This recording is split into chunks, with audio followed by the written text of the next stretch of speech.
Hello, everyone, and welcome to the Progressive Overload Podcast. Have you ever thought about strengthening multiple areas of your life at the same time?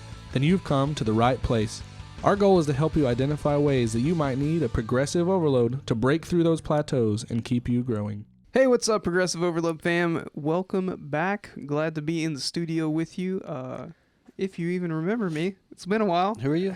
I'm Tyson. I know. It's hey, good Good to meet you, Mr. Dustin. The door was just unlocked, and I just kind of Let helped yourself myself in. in. No, it's been a crazy, man. Has it been a couple months since the last time I've been here? I have no clue. I don't think it has been. I think it's been a few weeks though. Yeah, it's been a while, but welcome back. It's been a while. Glad to have you. I'm glad to be here. Glad to see you guys once again, Yeah. and excited to dig into today's topic.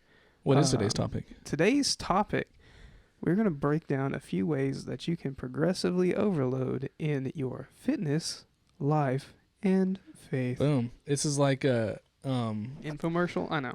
yeah, it's like the prime episode for who we are as a podcast, just to kind of lay the groundwork for what we believe in and what we try to practice. This is who we are. Yeah, So we're going to go with like a real clickbaity title. Top 15s, how to maximize your life. exactly. All right. Exactly what we will be doing. Well, good. Exactly. Yeah. All right, y'all ready to do the question from the coffee can today? Oh, yeah. Mm-hmm. I need to have these. I totally know what this is. You totally know because you listen to Random. all of our episodes. All right. If a movie was made of your life, what genre would it be, and who would be the actor that plays you? That's a tough one. Well, drama, for sure. Drama, yes. Drama / action. Okay, yeah, I get that. And then, I don't know, who looks like me? Conor McGregor. He's an actor now. Yeah, I know. He's everything. But no, I don't have all the tattoos. And Yeah, that's true. I do have the beard. We need to get you tatted up. I think I'll get You a would look a tattoo. lot cooler tatted up.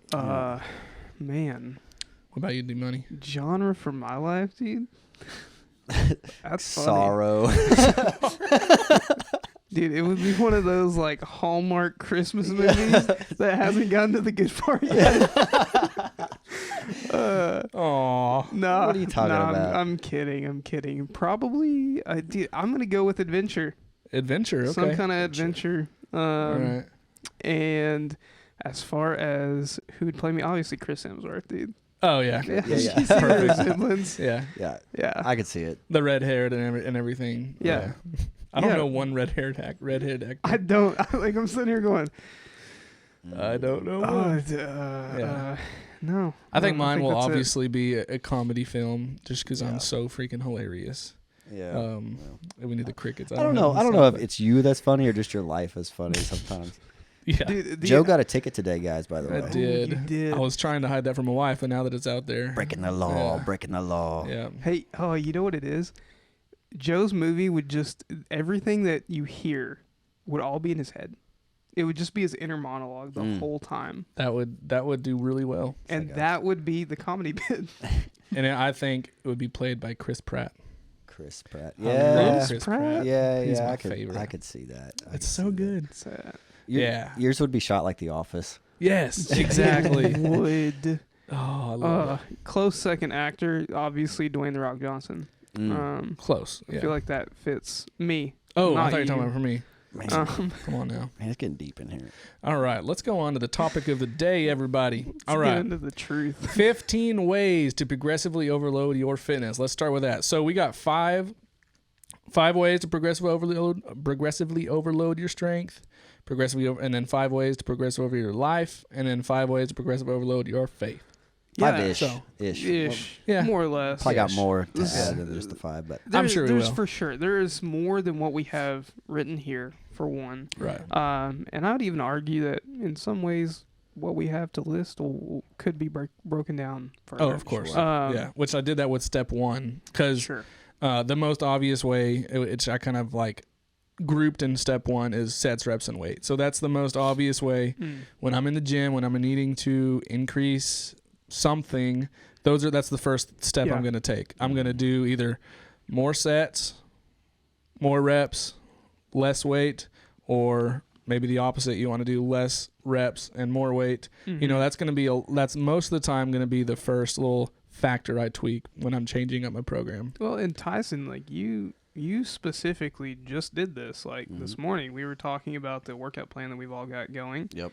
And you made the recommendation of, yeah, I know it's supposed to be like a deload week. Really need some more reps in these sets. Yeah. And I added those reps, and my workout felt great. Well, good. It was a good workout this morning. Yeah, I ended up adding quite a few reps to the deload. It was a good deload. It's supposed to be a rest, but I don't know. I felt all right. I wanted to keep on going. He was feeling froggy. Yeah. Yeah. Yeah. So after that, that's kind of the most obvious one. The rest of them are a little bit less heard of, more ignored in a common fitness program. So tempo. Whenever we're wanting to change something up in the gym, you can have the same exact program, but change the tempo, and you will be overloaded. 100%. What do you mean by tempo, Joseph? So by tempo, I mean changing the rate of descent and the rate of ascent of the lift. And we've talked about the different ranges that you can do. One of my favorite things to do is just slowing down the negative. Yeah. You know, whether it's a squat or a bench press or whatever, the negative part is whenever you're coming down, basically.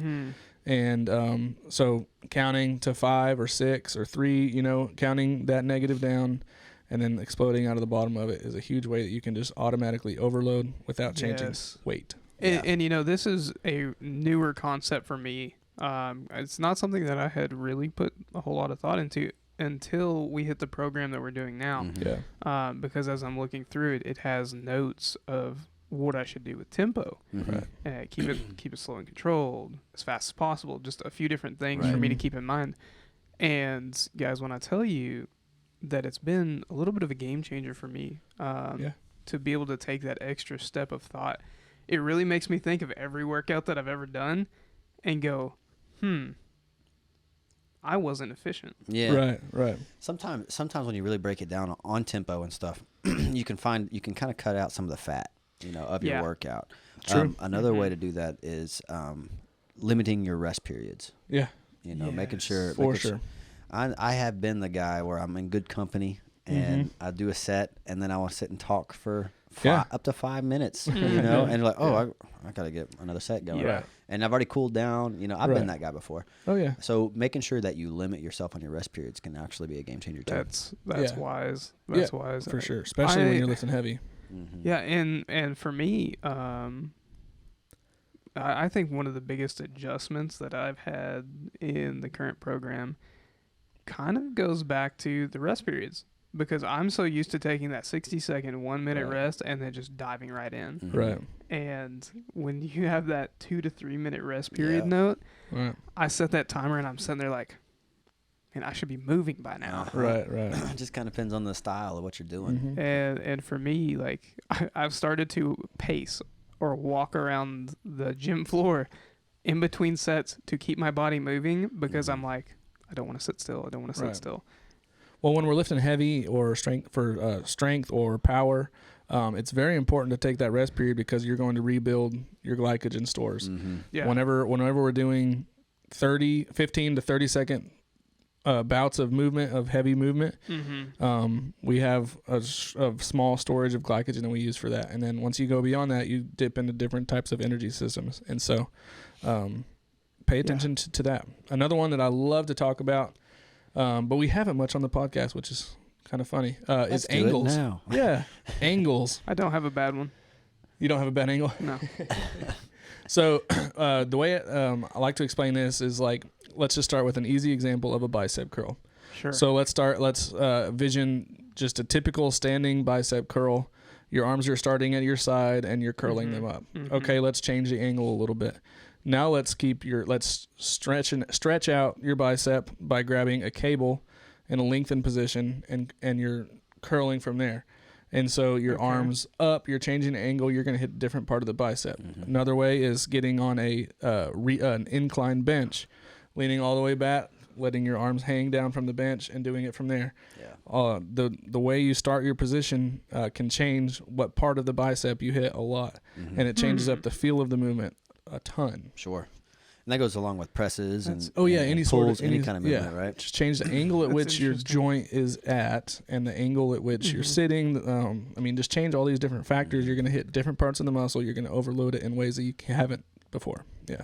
And thinking about it, this is something that you've had me do in programs that you've planned that I really haven't put much thought into, hadn't really caught on to, but I can see how the variety of angles, when combined, really are beneficial for hitting the entire muscle group there.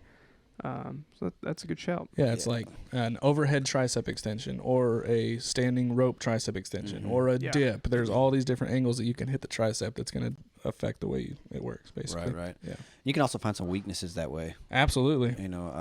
Just even take a flat bench versus incline versus decline bench. You're hitting different parts of the pec. Exactly. And you might find yourself weaker in one of those movements, in which case you need to hit it more. Work it more. Right. Yeah. Exactly. Yeah. And, in the bodybuilding sense, you're going to be able to build the entire portion of the chest. Yeah. Chesticles. The chesticles. As Joe calls them. We're bodybuilders, so it just makes sense. Clearly. Clearly. Go ahead. So now you're talking number 4, changing the strength curve. What do you mean by that? So the way this presents itself is basically cables versus dumbbells versus barbells versus kettlebells versus bands. Another, we'll just keep with the bicep. Let's do a standing bicep curl. Whenever we curl the weight up and we're in the totally flexed position, it's almost like kind of a rest position, and there's not a lot of force being placed on the bicep when you're in the rested position up at the top. With what piece of equipment? Like dumbbells. Sorry. With dumbbells. Okay. That versus let's do a bicep curl with a cable from the floor. Constant tension. There's constant tension on that muscle even when you're in the flexed position, your arms are all the way up. That weight is still tugging you down. Yeah. Versus when you're doing the dumbbell, it's more of a rested position. You're not having to fight super hard to hold it up there. And there's a bunch of different ways that you can use that. So kettlebells have a different strength curve because of the where the weight is in relation to the grip. So it feels completely different than if you want to do a what's the bicep curl with the kettlebells? What is it called? Dadgummit, that's gonna drive me crazy. I'm not sure. Basically, you grip the kettlebell with the kettlebell in front. With the kettlebell in front of you. Yeah. Man, that's gonna drive me crazy. But you have the weight out in front of you, and instead of even with your grip, so there's so much more force being placed on the bicep when it's out in front of you rather than right on the grip. Right, just mechanically. Yeah, it's all physics. Yeah, and that's what we're talking about when we talk about a strength curve. Is it's physics. Yeah. Is where the weight is at different portions of the lift. You're so smart. And I can see how that kind of affects a variety of different things that we've talked about here on the podcast. My immediate thought when you were talking about the cable and curling is just the time under tension concept. Right. And so I can see where this is why bands exist in deadlifting, because if you put bands on a deadlift, whenever you're in the standing position with it all the way up, there's still force being to pull that weight down from the bands. You ever mess with chains much? Same thing. Yep. Exactly. That's another one that I haven't messed around enough with them, but it's on my wish list. Right. I'm going to be getting some chains soon. Yep. Nice. That'll be fun to play with. Yeah. Our next way to progressively overload our fitness, Joe, I'm going to need a thorough breakdown because I just see some letters, numbers, and scary enough symbols. So what is that even? What does that gibberish mean? That's on our agenda? RPE stands for ratings of perceived exertion. So there's a couple different scales that you can use. Most popular is just a scale from 1 to 10. How difficult does this feel? 0. So when you're programming something, you can say I want you to do 3 sets of 10 at an RPE of 8. And so I don't love this scale, but it is commonly known and commonly practiced. Just because I think it's too subjective. Not objective enough versus doing a 1% 1RM, which is totally objective. You have your 1 rep max. I'm supposed to do 70%. That's what you do. And that's why I programmed y'all's program like that. I like that. Which thank you for that, because that makes a lot more sense to me. Yeah. Right. And that was super easy to be able to follow. I'm thinking ahead of my workouts at various points during the day, and I'll start to type out basically what you've written, but plug in numbers. Yeah. Right. And so, for example, I knew that I had conventional deadlift, and I knew I was going to need to hit, I think, 80% of my conventional deadlift. Well, I know my 1 rep max has been 355. And so I was able to very quickly, 355. Okay, let's figure out what's 80% of that. Right. All right, that's my goal. That's the weight I'm hitting. I'm sorry, Right. I made you do math. Yeah, no. Listen, I enjoy math, unlike some people. Yes. But no, it really put a little bit of a different perspective. And I guess, and correct me if I'm wrong, I guess what we were doing as doing those like 80%, 70%, all these things, is really we're just getting some good working sets in, right? Yeah, Where right. it's not so easy that we're not it's chasing nothing, a max the whole time, you know. but we're not like pushing super hard. Right. And I don't feel like a lot of working sets is something that I have prioritized in my Right. own programs and what I've kind of gone through before this. And so it's been a good shift in perspective for me to think about incorporating, okay, it's great to push heavy and have those heavy Right. workouts. Let's look at doing some working sets that are really going to Yeah. benefit you long run. Yeah, get it under your belt. Well, definitely it's important for fight camps because Oh, sure. you know, during a fight, you're not doing a 1 rep max ever. Mm-hmm. You got an opponent that's, you know, the same weight as you are. Let's say it's so for numbers sake, you're fighting somebody who's 170 pounds. Well, you need to be able to lift that 170 pounds over Right. and over in Yeah. awkward angles and Right. different things. Exactly. So a lot of these lifts that I got you guys doing, they're kind of designed to kind of replicate a fight to the best of the ability that I Right. can. Yeah, and I get that. it's like I can see in the fight perspective where you have to not only be able to do it, but you have to be able to do it consistently and controlled. Yeah. Yeah, for sure. I don't love RPE, and we'll talk about that a little bit more, but most of the time when I use it with my clients, their perceived exertion is way different than what you it had in mind. actually is. Yeah. Yeah, I can see where that. Okay, scale of 1 to 10.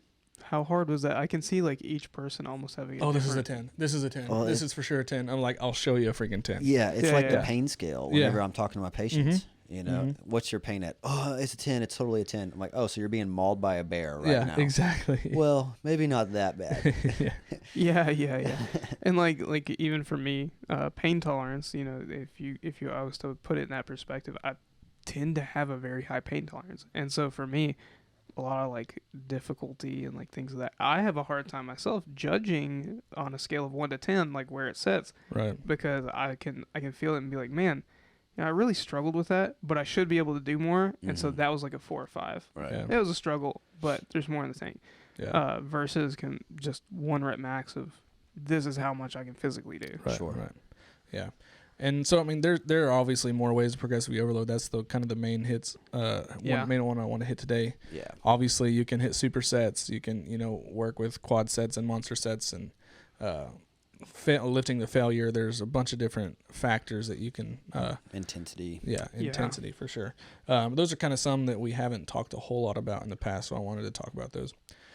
So the next, as we transition to part 2 of part 3 today, basically I want to talk about some ways that we can encourage our listeners to some things that they can do in their daily life to just help them have a more productive day, help them have a better day, a more joy-filled day, Yeah. whatever that looks like. And this is it will correlate with our next one, which is how we do that in our faith. But this is more kind of day-to-day life, secular, if you will. Right.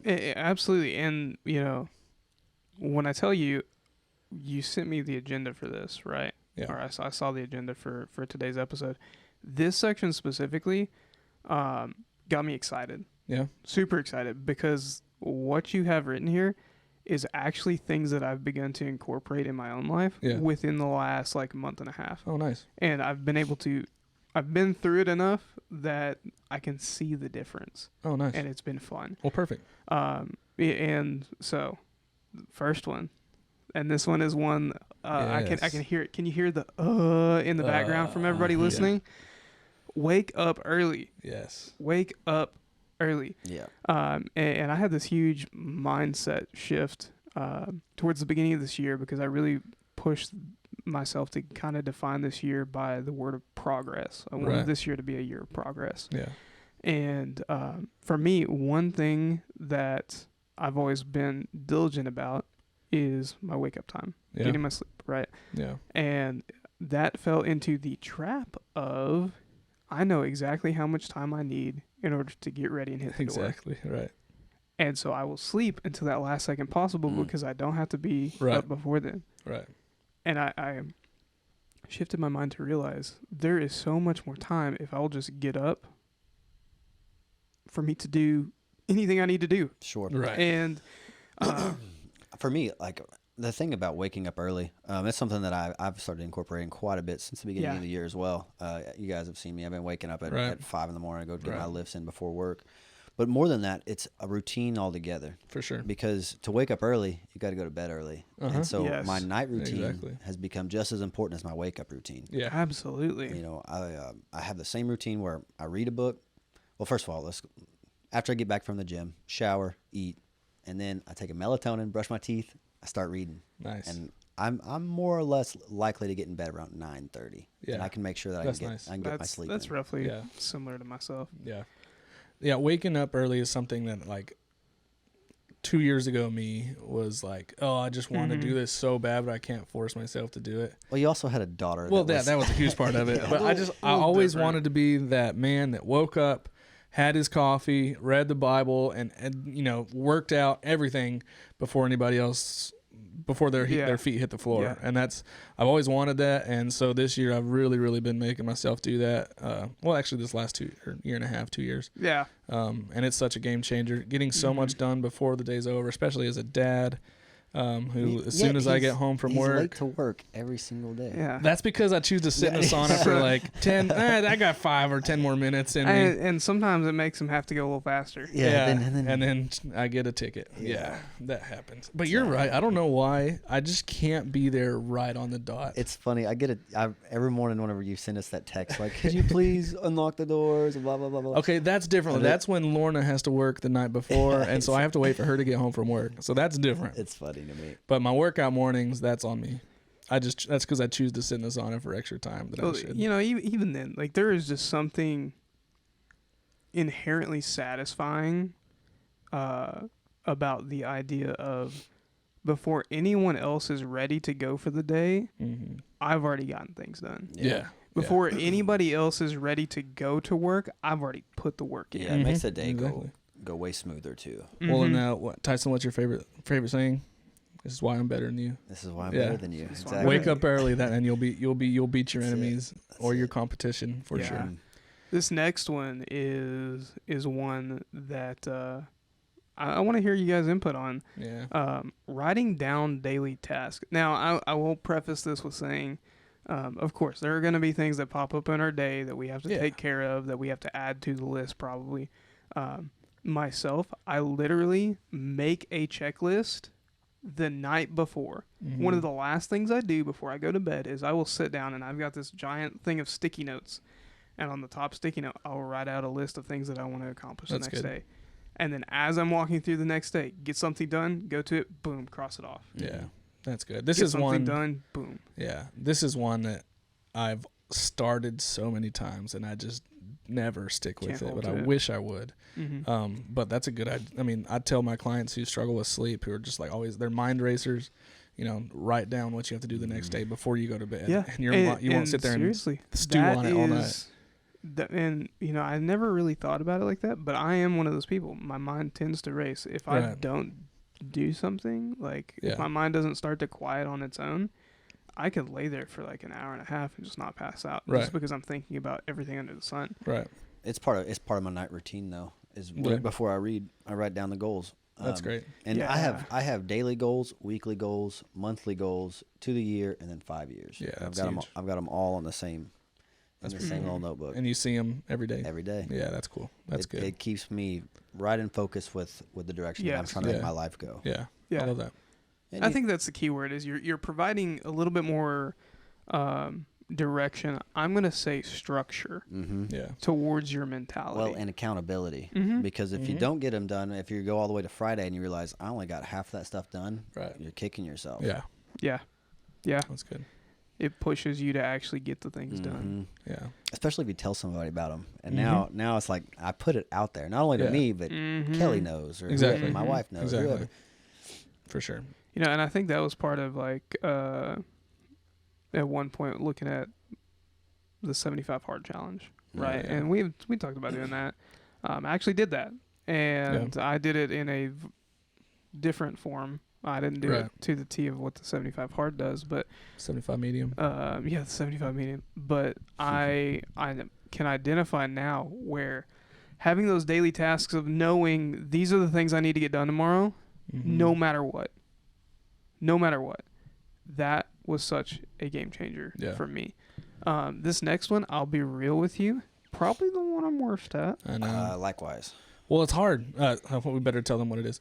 Getting outside, get some sun, get some vitamin D in your life. Listen, me and sun, not a fan. We don't mix. Yeah. We don't mix very well. Do you supplement with vitamin D? I do not. You need to, bud. I do not. I will say, this is why I'm better than you. Hey, listen. D is in my name twice. Oh, all right. So I am vitamin D. Okay. But no, I'm terrible at getting outside, and mostly because I work inside. Right, exactly. And then after work, I go to the gym. You go to the gym and then inside. I work in my second job. I'm inside the whole time. I can say though, having gone through the day in 2 different work settings, one where the desk that I'm at is next to a window, and one that has no window feels drastically different. Yeah. Have you been able to tell? Like, I know your office specifically. I don't have a window. There's no window. Yeah. And so that versus just having the natural light of if a window is there. Yeah. I mean, between my patients, I like that my office got moved over because I get to walk. I spend I don't know how long it takes me, 2 to 3 minutes every hour walking across usually. Yeah. So that's better than nothing. And that's good. And so you do get a little bit of time, and you get that natural sunlight. Not near enough, but take a lunch break, get out on a 20-minute walk. If you have the opportunity to do that, your day will be changed, and that's just it's a really good idea. Speaking of the 75 hard, I think that's why they force one of their workouts to be outside. Yeah, that's a good move. That's why it's so successful. That's a good move. Number 4, which I love, is continually educate yourself. So whatever that looks like in your life, whatever you're interested in learning, just don't stop learning. There's so many benefits to that, not just knowing more of a subject, but keeping your brain going. It's going to increase your levels of brain-derived neurotropic factor. That's such a good brain vitamin, basically. It prevents Alzheimer's. I'm gonna challenge this one slightly to be expanded. Yeah. Not to necessarily just to continually educate yourself, but to continue to develop skills. Yeah. And I think there's a to some extent that is educating yourself too. Oh, absolutely. But developing your skills, giving time towards something maybe you're passionate about. Yeah. Or would like to learn more about, being that in form of consuming podcasts, consuming books, writing plans, listening to podcasts. I love giving some form of creative outlet, in a sense. I think the distinct thing I'm trying to emphasize here is not necessarily that it has to be about consuming something, but producing something sometimes. Yeah, sure. And I think that's just a good. I don't know about you guys, but when I have something that I'm working on that I just am productive towards, the rest of my day naturally feels better because I feel accomplished for having done something. Right. Yeah. One of the reasons I'm constantly listening to health and fitness podcasts is not just because it helps me in my job and helps me in this podcast, but it helps keep me accountable too. Yeah. Just constantly learning new health and fitness information. Well, staying on top of it. And just staying on top of it and just constantly listening to it. I'm less likely to sit there and drive through through a drive-through when I'm sitting there listening to nutrition information or something like that. I'm like you in that I listen to a lot of health and fitness podcasts, but one thing I've realized too is the science changes. Yeah, absolutely. So if we're not on top of that, we're not, we're doing a disservice to our own listeners. Yeah, pretty much everything I talk about on here, most of it has come from my knowledge outside of my 4-year degree. Sure. Yeah. Because so much of it has changed so much. I mean, it's so much more applicable than just learning out of a book. That's the thing. I had a conversation with a guy the other day, and we were talking about certifications, right? Like I'm in the process of getting certified in some IT stuff, and for me, going through and having gone through one of those certifications already, working through another, I'm beginning to realize I'm consuming a lot of information, but my knowledge is only like at bare minimum base level. And the experience of being able to apply that and the discoveries that are made using the knowledge I've acquired, that's where the depth of knowledge really comes from. Yeah, for sure. And so even like you mentioned your 4-year degree, right?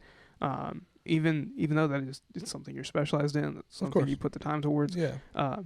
Because there's so many things that are discovered or changes that are made or things that you learn, you're constantly expanding upon what that 4-year degree gave you. Right. And that's where the bread and butter of your knowledge comes from. Right. Mm-hmm. Yeah, Tyson doesn't have formal education in health and fitness, but he knows more than most people that I graduated with. For sure. Yeah, well, my education, it does have a bunch of anatomy, physiology, and functional movements are definitely a part of it. You know the body really well. But it's come down to my honest passion for health and fitness to make me a better athlete and a better fighter that I've gained so much more knowledge. Of course. Yeah. Yeah.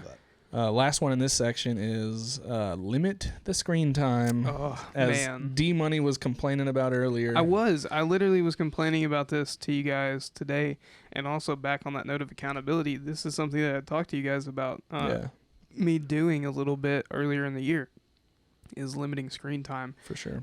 For me, implementing this looked like this. I have screen time set up on my phone. Of course. That during those days where it really should be every day. It hasn't been, but I have it set up to limit all apps outside of communication, text message, phone calls. Yeah, that's good. It shuts down all social media, games, any extra thing that would just be a time sink on my phone. Yeah. From the hours of basically 5:30 to 6, which is roughly when I wake up. Right. And 6 in the afternoon. Mm-hmm. And for me, that means I cannot use those things before I go to work. Yeah. During the work day. After work until roughly the time that I finish my workout and get home. Yeah.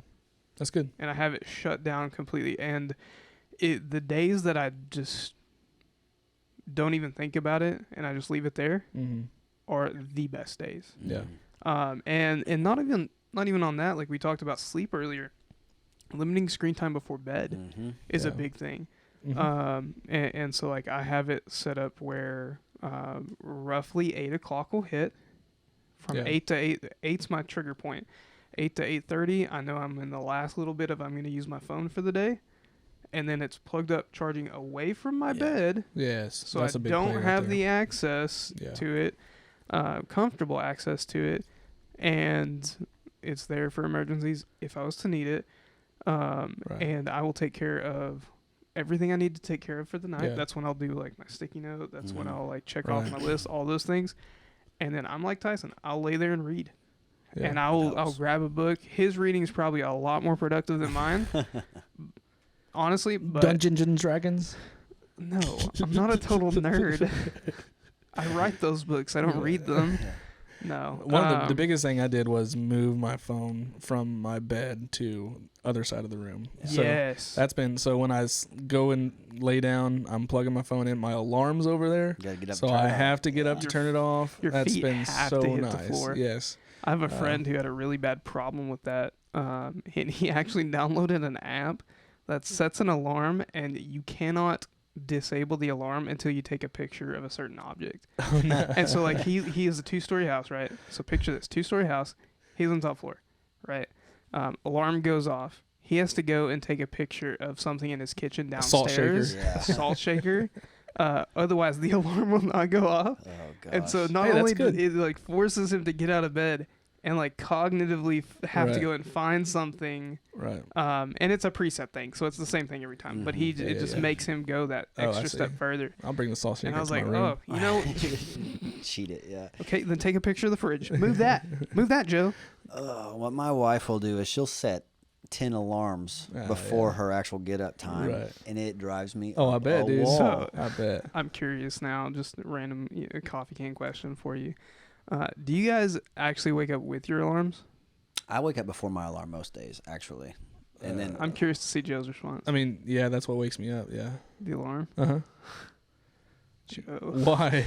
I can honestly tell you, 99% of the time, the alarm will not wake me up. I will wake up It does not matter. I can change the time. I have the alarm set every day. I will wake up 10 minutes before the alarm every time. Oh, really? I'm like pretty to weird. The dot almost. It's like crazy. That's weird. My body's pretty good at that too.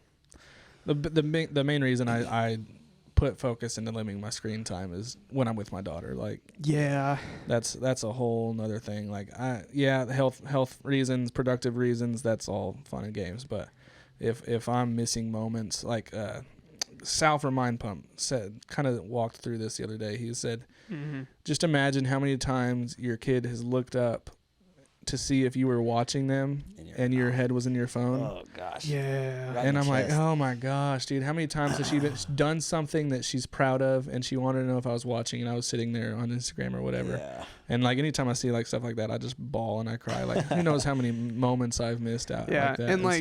And I can tell you from the receiving end of this, there's been times where I've been hanging out with family and we'll be in a conversation and it'll be a conversation that I'm feeling is important and valuable and wanting to give the time to, and I'll make a statement and expect some kind of answer or response and get nothing, and I'll wait a second, I'll look up and they're on their phone.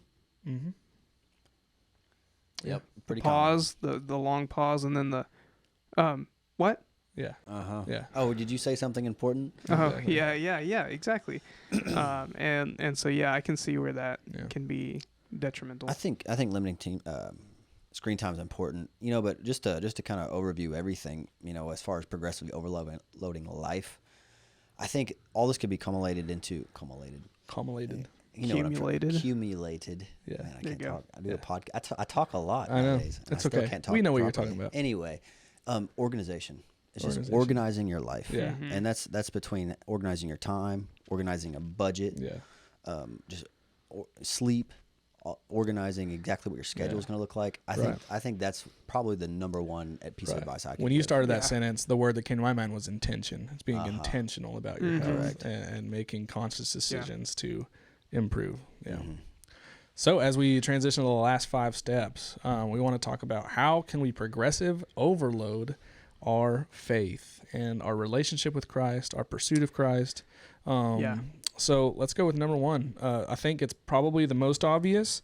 When we look into getting to know God, step 1 has to read His Word that He gave us, and so read your Bible. What you got on that? Yeah, and to be clear, these things, I want to be very careful in how we approach this. Yeah, right? for sure. Because sure, there's ways to deepen your faith, but there is not a cure-all. No. Right. And just like everything we do in the gym, it's a process. And it takes time. Right. Number 1, reading our Bible. Okay. I say that and there's like the, well, duh. Yeah. Go to church. Kind of comments. But here's where the richness of simply reading your Bible comes from, right? Is by reading our Bible, that is how we know God. Yeah. God's character is communicated through the world around us, but it's identified through His Word. Yeah. And to know God, simply Isaiah 40, verse 8. The grass withers and the flowers fall, but the word of our God endures forever. Our faith is set in such a way that we can continue to grow deeper the more we begin to understand who God is. Right.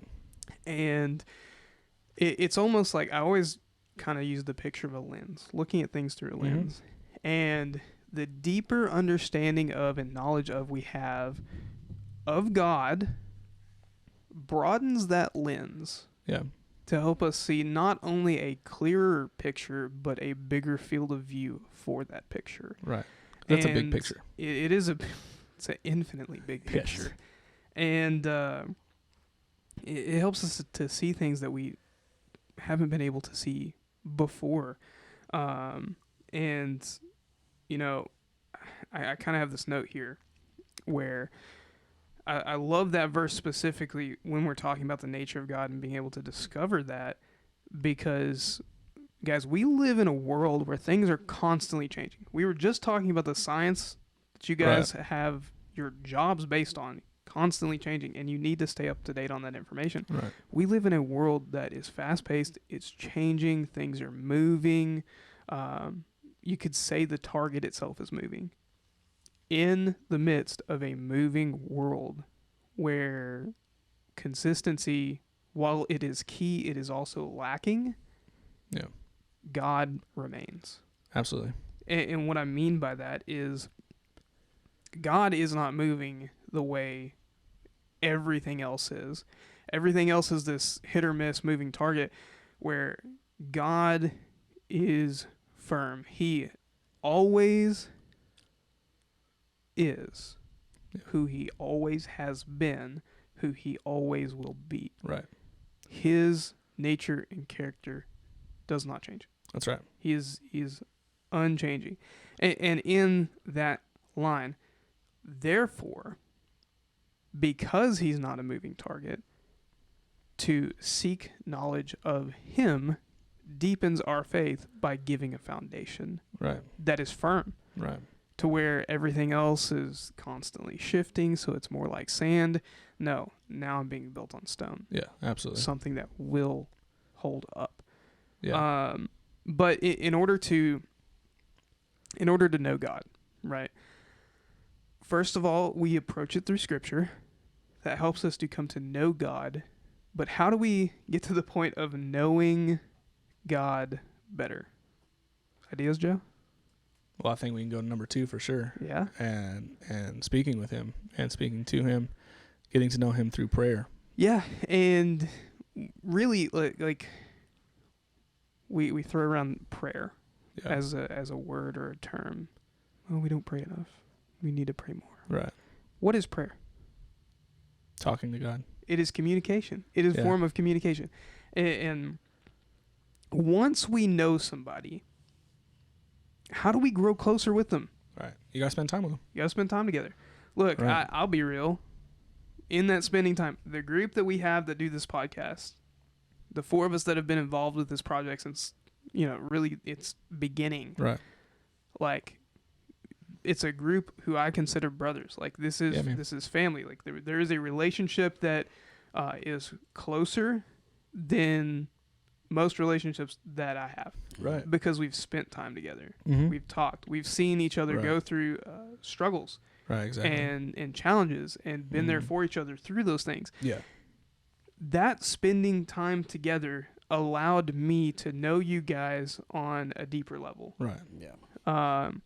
Yeah, I can't spend an hour with my wife each week and expect for our marriage to just be deep and full of understanding and intimate. And that's what most people do. They go to church 1 hour a day or 1 hour a week, and they don't pray for them. They don't pray again to God. Mm-hmm. They don't talk to God again until the next Sunday morning. And so that I love thinking about that as a relationship with my wife. Yeah, dude, like the relationships we have with each other is what's most prevalent to me, but like you guys, right. Having your wives, guys, those relationships weren't formed in a day. No, like it took time. Yeah. It took experiencing life, sharing time and struggle together. That's something that we have endured together, Joe. Thank you, Tyson, for your workout plans. We were talking about how we were going to try and gang up on you after the end of this contest. You should. I would he's like, that. Please, I dare you. Please. I've been waiting for the excuse. Yeah, I got a place where our one and only move is a dog pile. That's all we got. Let's just lay on top of them. Speak for yourself. I'm moderately inadequately trained. Let's see if he can remove 500 pounds off of him if we're just dead weight. Hey. I would just have to tickle you and you'd run. Yeah. Tickle fight. Tickle fight. But no, but real talk though. There's a side of Tyson that I'm acquainted with now that I wasn't when we first met. That's true. And I feel like the same can probably be said opposite. For the most part. Yeah.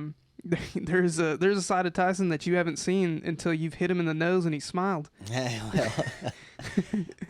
I tickled. I definitely didn't hit you in the nose. I maybe attacked you in the forehead at most, but you smiled and said, "Yes, sir," and got excited. And I went, "Oh, this guy's different." He's a little different. That's not how most people react to that. Hit me again. The last guy didn't like that. But that's to say, like, that time that we spend together, and in relation to our faith, our spending time with God means our communication with Him. We cannot communicate with God if we're not approaching Him in prayer. Right. And so, rephrasing it, when we're talking about spending time with God, when we're talking about prayer, do we limit our approaching God to a Sunday morning faith? Right. If we are placing that limit on our relationship with God, how can we expect it to go? It's going to be very service level. Yeah. Yeah.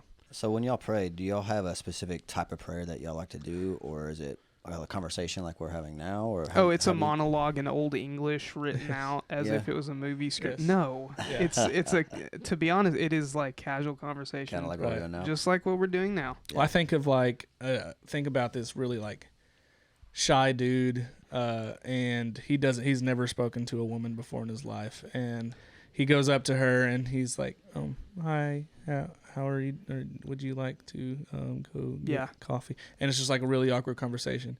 But she says yes, and then he continues to go on dates with her and get to know her better, and they develop conversation, and soon or before you know it, he's learned how to develop that skill of communicating with her, and they have really good conversations together, and I don't know, it's just more intricate and more intimate of a conversation. Yes. The more and more comfortable you get with it, it's just kind of something you develop. So I identify with that. One of my favorite ways, to be honest with you, is writing. I will sit down and like I have a notebook in my house where I will sit down and write it out as if I was handwriting a letter. Yeah. And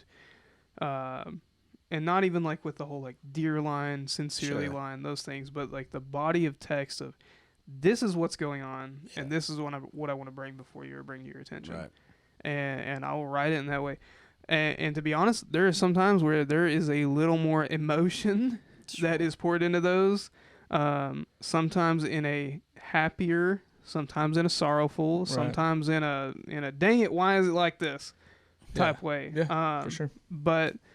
But all those to say, like, to bringing those things before God.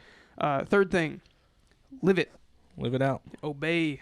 Walk the walk. You know, and I think about this in my context of working with Joe, having set up my programs and giving me tips and like all these things, and even Tyson at this point having given me advice. Guys,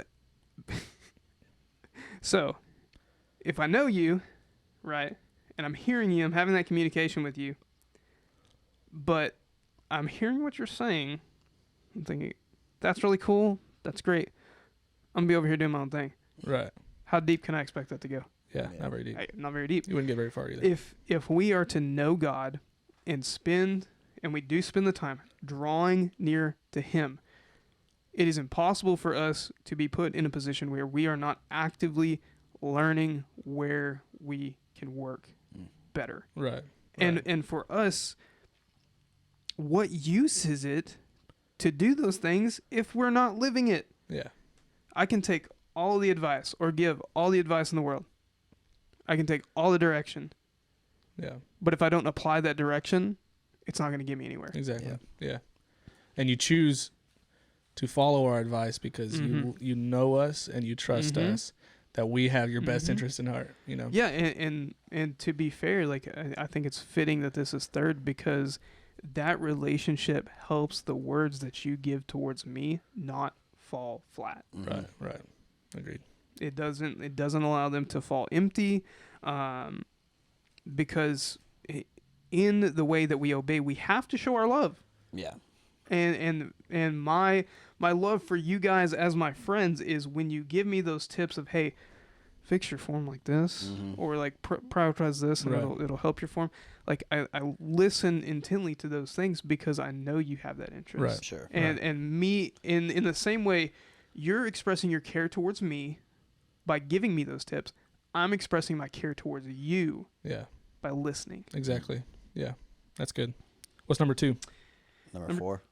Oh, I mean, yeah, number 4. Technically, it's number 4. Yeah. He listed them from 5 or 5, 4, 3, 2, 1, and so that's we're reading down a list. That's why. I see. I'm looking at this list, which is. You mean number 4? Number 4. This is one that I've started to implement more closely in my life here as of late. Enjoy his gifts. Enjoy the things he gives you. Meaning and context. Practice the action of gratitude. Yes. And game changer. It is. Like, I have started to implement in my daily routine of one of the first things that I do when I get out of bed after stopping my alarm. Yeah. Clarify. Is I will sit down at a desk in my room. I already have my Bible open. I already have a notebook open, pen laying there. And I will go through a study of 1 to 2 verses that I really want to dig into for the day. Yeah. I will list 3 things that I want to pray for or key in on in prayer for the day. And I will list 3 things that I'm grateful for. Yeah. And for me, it sets my mind in such a place where for the remainder of the day, I have those things to meditate on. Right. I have come to know that I need it in my own life. Yeah. You know, this is one that I find important because how easy is it to let our mind slip into negativity? Sure. Yeah. How easy is it for us to allow our mindset to shift like that? For me, real blatant transparency, easy. Super easy. It is super easy to fall into that negative mindset where constantly having to check myself. Yep.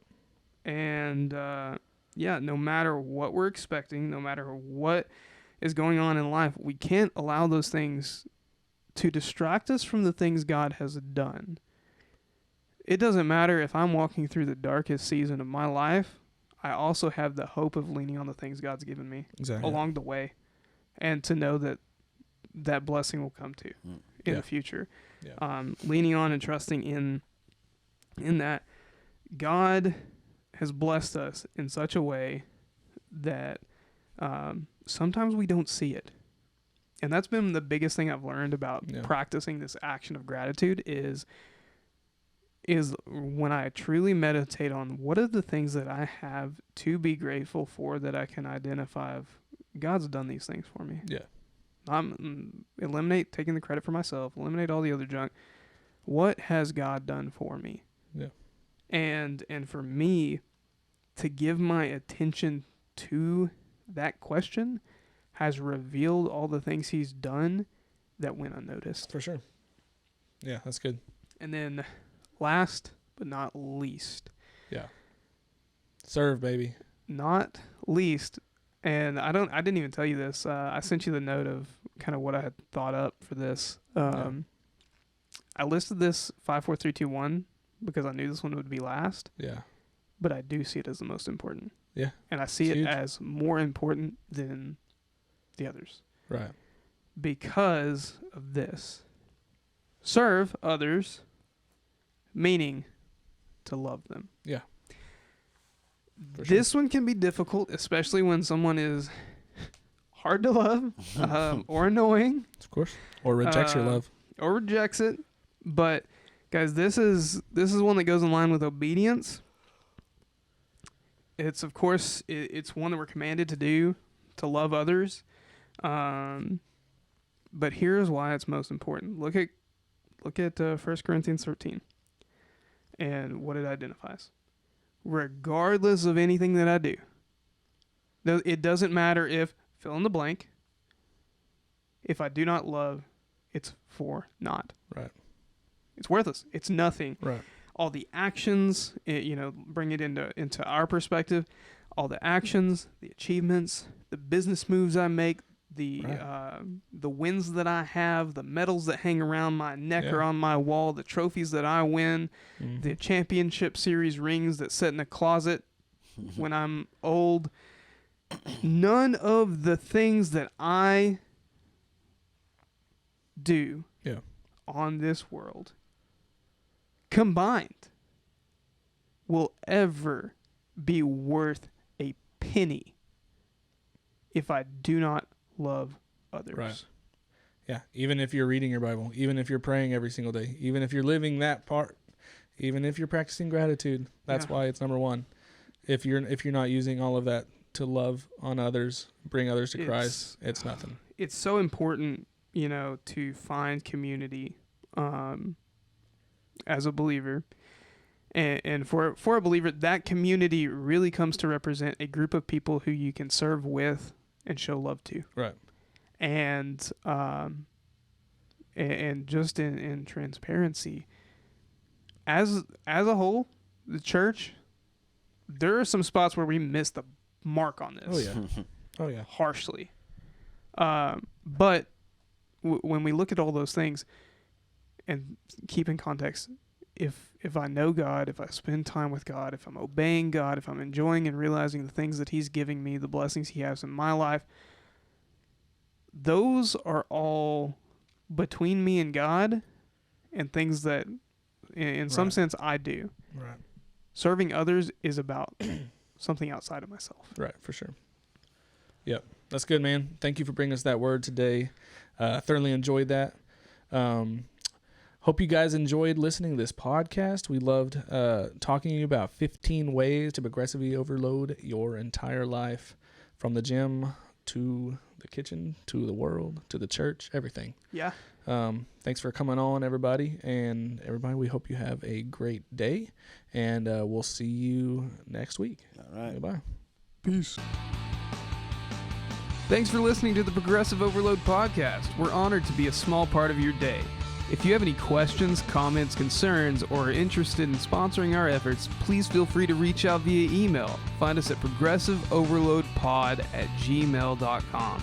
Don't forget to subscribe and follow our podcast so you'll be notified when our next episode drops. And as always, you can help us reach the masses by sharing our podcast with your friends and family. And then check us out on Facebook and Instagram to follow our own personal journeys and get an inside look on our day-to-day lives. Thanks again, and we'll see you soon.